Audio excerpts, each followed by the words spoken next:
Imagine this. It's a quiet Saturday morning, the kind where the smell of fresh coffee and the sound of birds chirping outside your window should be the only things invading your peace.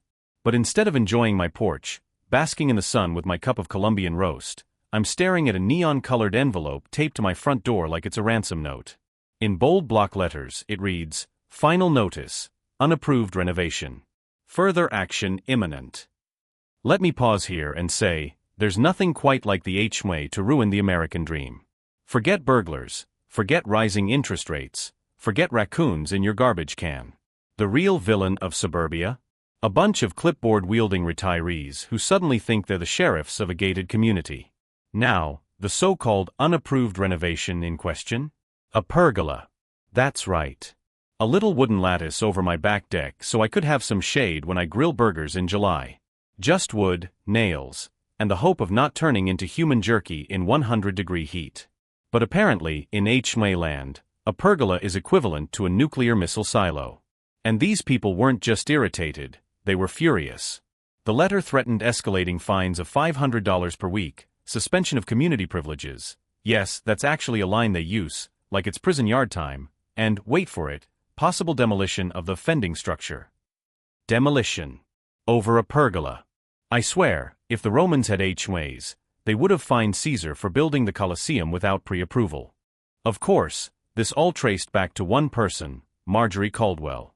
Or, as the neighborhood kids called her, the Dragon of Maple Creek. Marjorie wasn't just your average HOA president. No, she ran this neighborhood like a dictator with a stack of rulebooks thicker than the Bible. Her yard was immaculate, grass cut to regulation 2 inches, hydrangeas in color-coded perfection, not a leaf out of place. And she expected every other homeowner to bow to her landscaping commandments. Marjorie was the kind of person who measured driveways with a tape measure to check for oil stains. The kind of person who left passive-aggressive notes if your trash can lid didn't close fully. The kind of person who treated Halloween decorations as an act of rebellion. And now, she had set her sights on me. When I called her to talk it out, she answered with the faux sweetness of someone who eats nails for breakfast. "Oh, Mr. Thomas," she said, drawing out my name like she was about to scold a toddler. "You know the rule. Section 14, subparagraph C. All external structures must be approved by the Architectural Committee. And since you didn't ask permission, well, the consequences are obvious." I laughed. "Wrong move. Is something funny, Mr. Thomas?" she asked, her tone dropping a few degrees colder. "Yeah," I said. "The idea that I need your permission to put up shade in my own backyard." Dead silence. Then, the sweetest threat I've ever heard. "Well then, I suppose we'll see each other in court." Within a week, I had 3 more letters. Each nastier than the last. Fines were stacking. The HOA newsletter featured a passive-aggressive reminder about violators undermining community harmony. And to top it off, a committee member accidentally reported me to the county code office for possible unpermitted construction. Let me make something clear, I wasn't some helpless suburban dad fumbling with power tools. Before this HOA saga, I'd spent 15 years with the FBI, specializing in financial crimes and corruption cases. My life had been paperwork, investigations, and uncovering fraudsters who thought they were too clever to get caught. So when Marjorie and her crew thought they could intimidate me with fines, they had no idea they just picked a fight with someone who used to write the playbook on intimidation. At first, I told myself not to escalate. My wife begged me to just pay the fine and move on. My neighbors whispered their sympathy but warned me that fighting the HOA was like trying to fight City Hall with a butter knife. But then came the demolition notice. I kid you not, a formal letter stating that unless I dismantled my pergola within 30 days, the HOA had the right to hire contractors to remove it, at my expense. That was it. That was the line. By this point, it wasn't just about me anymore. It was about every homeowner in Maple Creek who had been bullied into silence. The single mom who got fined $200 because her kids' bikes were left on the driveway. The retired veteran who had to replace his fence because it was one shade too dark. The family down the street who got their pool drained because it wasn't registered. These people weren't just living in a community. They were living under a regime. So I decided to do what I did best, build a case. Not just against Marjorie, but against the entire HOA board. I wanted their corruption on tape, their lies in writing, their schemes exposed under the bright light of federal investigation. And the best part? They had no idea who they were messing with. If you thought Marjorie's neon-colored hate mail was bad, buckle up. Because when the Dragon of Maple Creek realized I wasn't budging, she cranked her HOA tyranny dial from mildly annoying to full-blown villain in a Netflix docuseries. The next few weeks felt like living inside a sitcom written by the devil. My mailbox became a war zone. Every day, a new letter. Immédiate fine, l'aune Toulon. It was 2.5 inches. I measured. Violation, holiday lights left up past deadline. It was February. One strand of cycle lights, I forgot to pull down. Warning, trash bins not properly stored. They were behind my fence, invisible from the street.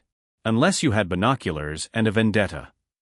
It was laughable, but also exhausting. They wanted to wear me down, make me feel like every step outside my house was a crime scene. My wife joked we should start charging admission for the neighborhood soap opera. But here's the thing about bullies. The second you show you're not scared, they start to panic. And Marjorie? She was panicking hard. Now, if you've never dealt with a hardcore HOA, let me introduce you to their crown jewel of intimidation, the Enforcement Committee. Picture this, 5 retirees sitting in folding chairs in the clubhouse, clipboards in hand, glaring at you like you just spray-painted Viva Las Vegas on their garage doors. That's the Enforcement Committee. They don't just enforce rules, they invent new ones on the spot. I got summoned to one of their hearings. The letter said I was to appear at 7 p.m. sharp to answer for ongoing violations. It read like an episode of Judge Judy, except instead of Judy, it was 6 neighbors with nothing better to do on a Tuesday night. When I walked in, they were already seated like it was a tribunal. Marjorie sat at the head of the table, sipping chamomile tea like she was the Queen of England. Mr. Thomas, she began, voice dripping with fake politeness. We're here to discuss your repeated violations and your failure to comply with community standards. I almost laughed out loud. It felt like I was on trial for war crimes, but my alleged offense was wooden latticework. They grilled me for half an hour. About my pergola. My lawn. My trash bin. At one point, they accused me of lowering property values because I'd parked my pickup truck in my own driveway overnight. Finally, they dropped the bomb. A motion to place a lien on my home if I didn't pay $6,500 in accumulated fines. That's when I decided to stop playing defense.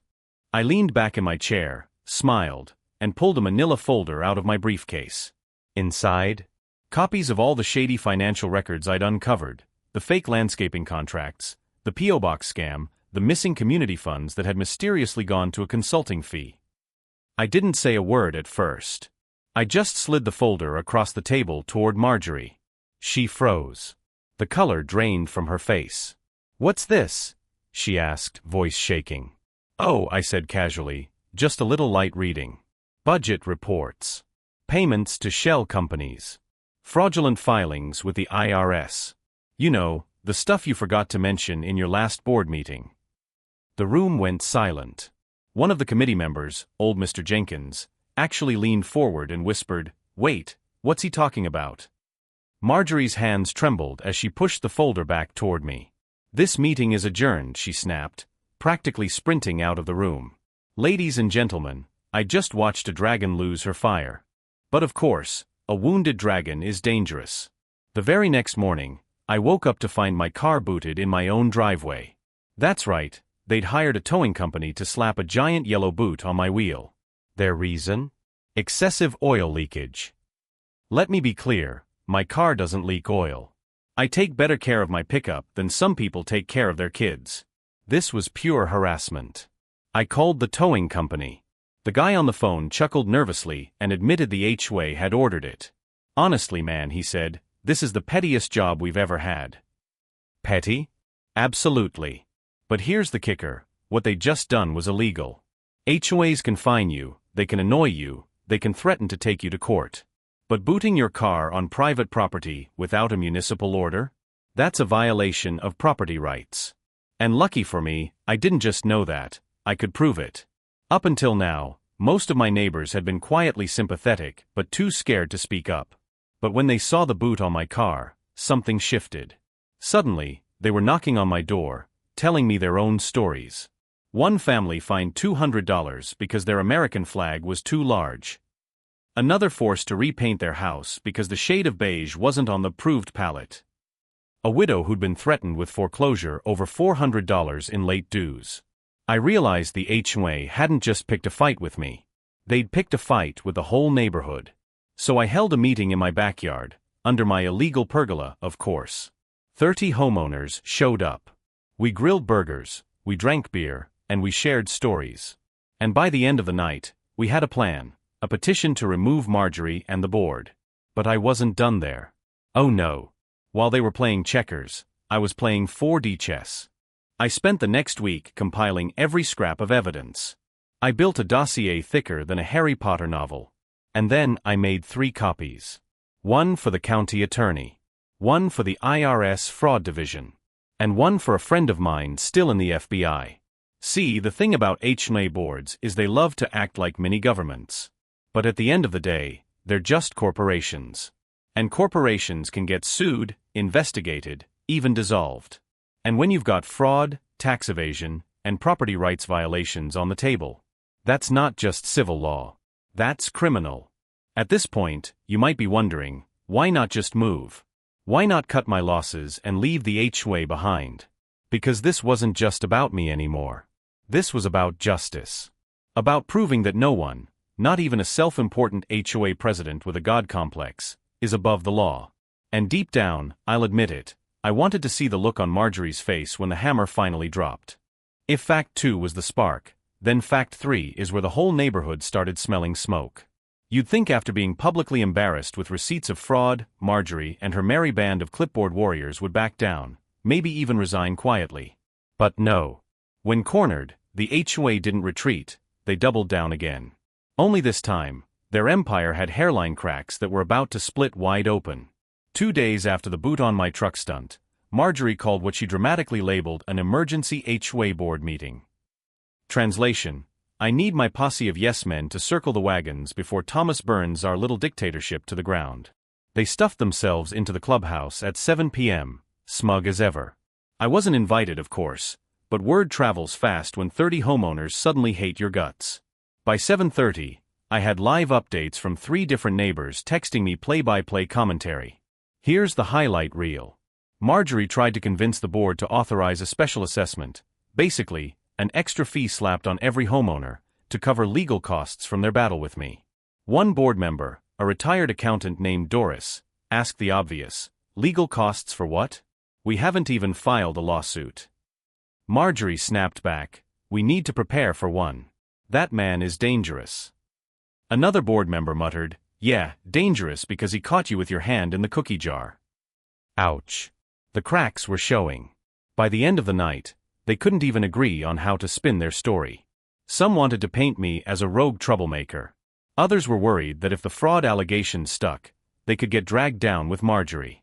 Meanwhile, in the real world outside Marjorie's bubble, the neighborhood was uniting faster than a small town in a Hallmark movie. The petition we drafted? It spread like wildfire. By the end of the week, we had signatures from 70% of homeowners, way more than enough to force a recall vote. Neighbors who'd never spoken to each other were suddenly organizing carpool trips to the county records office, digging up HOA filings, cross-checking receipts. It was like Watergate, except instead of Deep Throat, our whistleblower was Mrs. Henderson, an 82-year-old widow who could recite the HOA bylaws better than the Constitution. Here's the kicker: the more we looked, the uglier it got. We found proof that Marjorie had been funneling HOA funds into a landscaping company, a company owned by her nephew. They'd been billing us thousands every month for work that was never done. No wonder the playground was falling apart while her backyard looked like something out of a gardening magazine. It wasn't just negligence. It was theft. Of course, a cornered HOA doesn't just roll over. They sent out a mass email accusing me of inciting division, spreading misinformation, and, my personal favorite, creating a hostile community environment. Really? I'm creating hostility? Lady, you literally booted my car. But then things got darker. One night, I came home to find an anonymous note taped to my door. Stop or else. Nos signatures. Just those 3 words, scrawled in Sharpie like a villain in a bad crime show. I laughed it off at first, but my wife was shaken. And to be honest, so was I. This wasn't just about petty fines anymore. This was intimidation. So, I did what any sensible person would do. I installed security cameras. And thank God I did. Because 2 nights later, guess who got caught on camera sneaking onto my property? Yep. Marjorie herself. Holding a flashlight. Peeking into my backyard. Busted. With my neighbor Army backing me, I filed a formal complaint with the county attorney's office.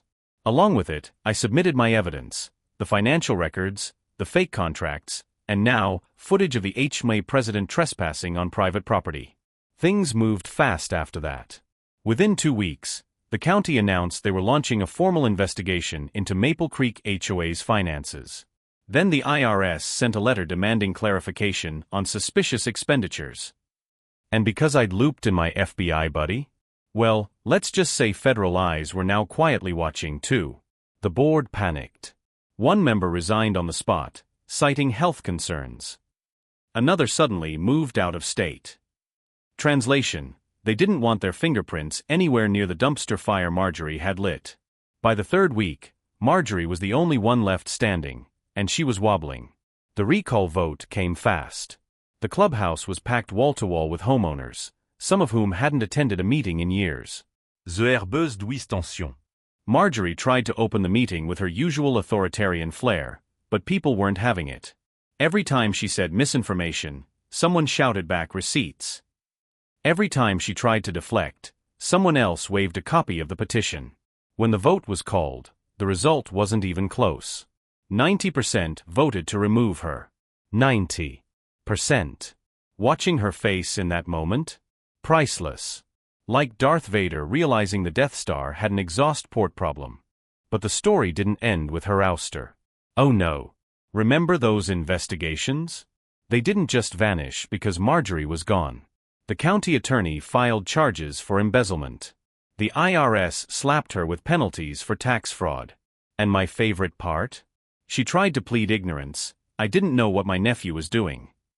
But the paper trail told a different story. Within months, Marjorie went from HOA president to defendant in a criminal trial. And me?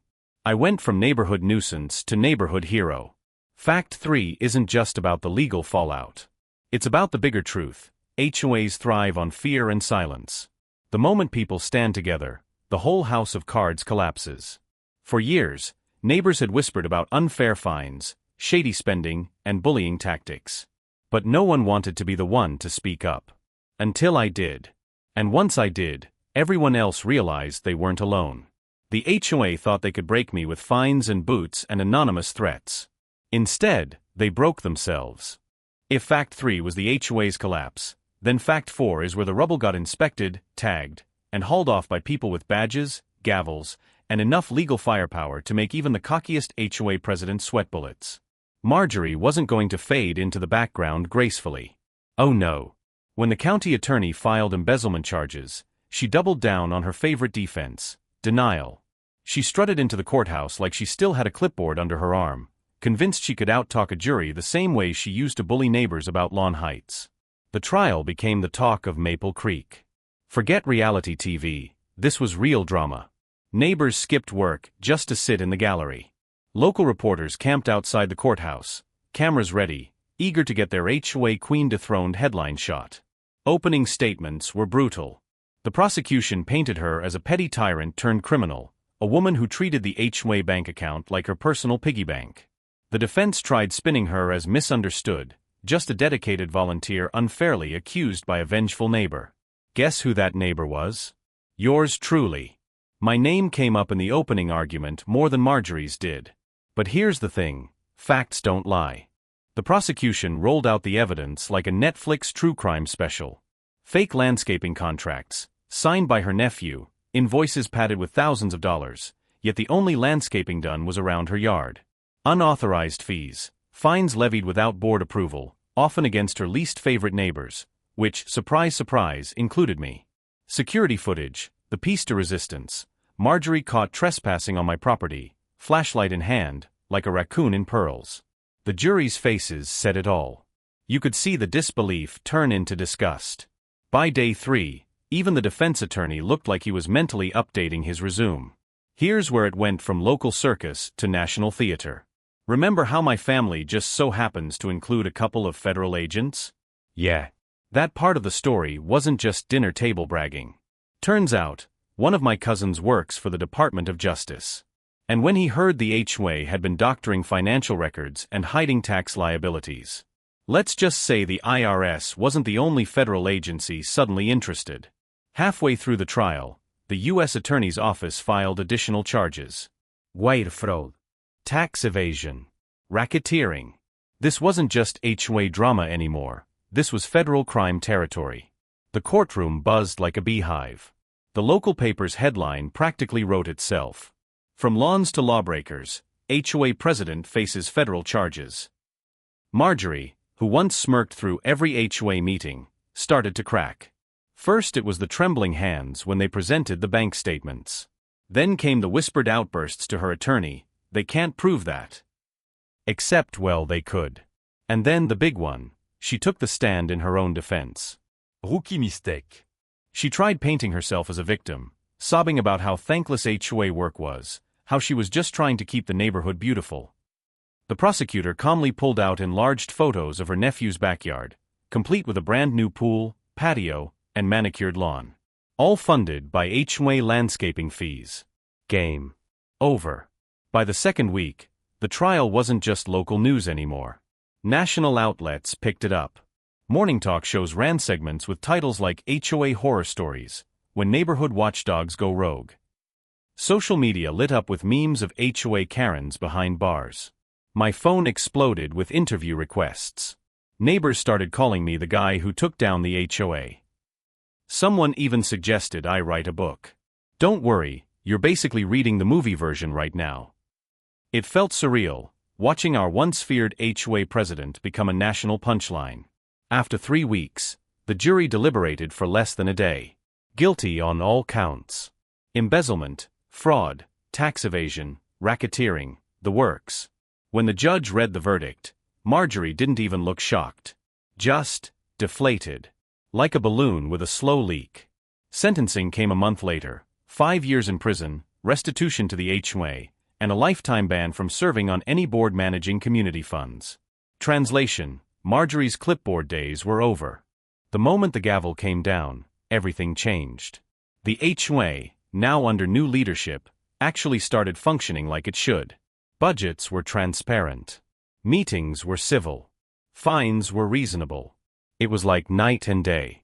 Neighbors who had been divided for years started talking again. Block parties returned. Kids could ride bikes without fear of violation letters. The community felt normal. And me? Let's just say I went from that troublemaker to the guy who saved Maple Creek. But here's where I want to pull back the curtain, because this story isn't just about one crazy HOA president. It's about power, abuse, and what happens when ordinary people decide they've had enough. HOAs thrive because they rely on silence. They count on neighbors being too scared or too busy to push back. They weaponize bureaucracy, fines, and intimidation until everyone just falls in line. But the moment someone digs, questions, and refuses to back down, the whole empire starts crumbling. That's what this trial proved, not just to Maple Creek, but to everyone watching across the country. So when the dust settled, what was left? A convicted HOA president. A community finally free. And one very loud reminder that no clipboard queen is above the law. And that, my friends, is fact 4, the trial that turned a neighborhood drama into a national lesson. If you thought the trial was the end of the story, you'd be wrong. Because the real power of this saga wasn't just in seeing Marjorie hauled off in cuffs, it was in what happened after. When the gavel fell, Maple Creek didn't just get a new HOA board. It got a new identity. The first thing the interim board did was call a community meeting, the kind where neighbors actually showed up willingly, not out of fear of fines. The atmosphere was different. Instead of stiff silence and passive-aggressive sighs, there was laughter. Relief. A sense that we were finally in control of our own neighborhood again. For the first time in years, the HOA wasn't a weapon.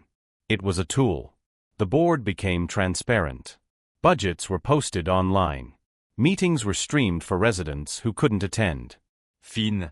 They were scaled back to reasonable amounts, with an actual appeals process. Imagine that, due process in a neighborhood association. Revolutionary. Even more shocking? Volunteers actually stepped up to help. People who had sworn off HOA involvement suddenly wanted to be part of the solution. It was like tearing down a dictatorship and discovering democracy actually works. But the legacy didn't stop at our cul-de-sac. The story, splashed across headlines and shared in millions of Facebook posts, lit a fire across the country. Other neighborhoods started questioning their own HOAs. If it happened there, they asked, what's happening here? Attorneys reported spikes in calls from residents suddenly eager to audit their HOA books. Local news stations began covering HOA scandals that had previously been brushed aside. The phrase "pulling a Maple Creek" even became slang in some online forums, shorthand for standing up to HOA corruption and actually winning. This is where things got really interesting. Politicians love two things: sound bites and angry constituents. And Maple Creek's saga gave them both. Within months, state legislators were drafting bills to reform HOA powers. Proposals included caps on fines, stricter transparency requirements, and even limits on foreclosure authority. One senator literally said in a press conference, "If a cancer patient can lose her home over unpaid dues, and if one neighborhood president can embezzle tens of thousands of dollars, then it's time to rein in HOAs." Think about that, a suburban neighborhood drama helping inspire statewide legal reform. All because one judge-turned-homeowner decided not to back down. And what of Marjorie, our clipboard queen? Well, prison isn't exactly known for HOA meetings, but word trickled back through local papers. She tried to file appeals, all denied. She was assigned to a federal facility where, according to one cheeky article, the lawns are maintained by the Bureau of Prisons, not self-appointed presidents. Neighbors joked that she probably tried to start a prison block association. But the truth? For the first time in decades, she had no power. No fines to issue. No neighbors to bully. Just time, a lot of it, to reflect. And let's not forget the twist that started it all. The fact that my wife, the woman Marjorie tried to intimidate with fake fines, was a federal judge. That revelation spread like wildfire. Memes went viral, pictures of gavels smashing HOA violation letters, captions like "Pick your battles, Karen." Talk shows had entire segments joking about the dangers of crossing your neighbor when she happens to literally be the law. But beyond the humor, it sparked a bigger conversation about justice at the local level. People realized that HOA abuse wasn't just petty drama, it was a microcosm of power unchecked. And when justice finally caught up, it proved that accountability matters, even on the smallest scale. Here's the part one don't want lost in the punchlines. This story was about real people. Families who lived in fear of losing their homes. Neighbors divided by petty rules and manipulated fines. A community nearly torn apart by greed and control. And on the flip side, families finally free to enjoy their homes. Neighbors reconnecting. A community stronger because it went through the fire together. That's the real win here. Not just the memes, not just the headlines, but the people who got their lives back. So what's the takeaway? HOAs aren't inherently evil. At their best, they keep neighborhoods organized and property values stable. But give too much power to the wrong person, and you don't just get bad policy, you get tyranny in miniature. This story proves that no matter how small the stage, abuse of power is worth fighting. Whether it's a dictator running a country or a Karen running your HOA, the principle is the same: unchecked authority always ends badly. And here's the kicker: change only happens when ordinary people stop shrugging and start acting. It wasn't a government agency that toppled Marjorie. It wasn't the HOA itself. It was neighbors digging, questioning, and refusing to be silenced. So next time you get a letter in your mailbox about the color of your shutters, or your neighbor threatens you with the rules, remember Maple Creek. Remember what happens when someone pushes too far. Because as we learned, sometimes the quietest cul-de-sac can be the loudest courtroom. And sometimes, the HOA doesn't just write the rules, they break them. And when they do, the gavel always drops.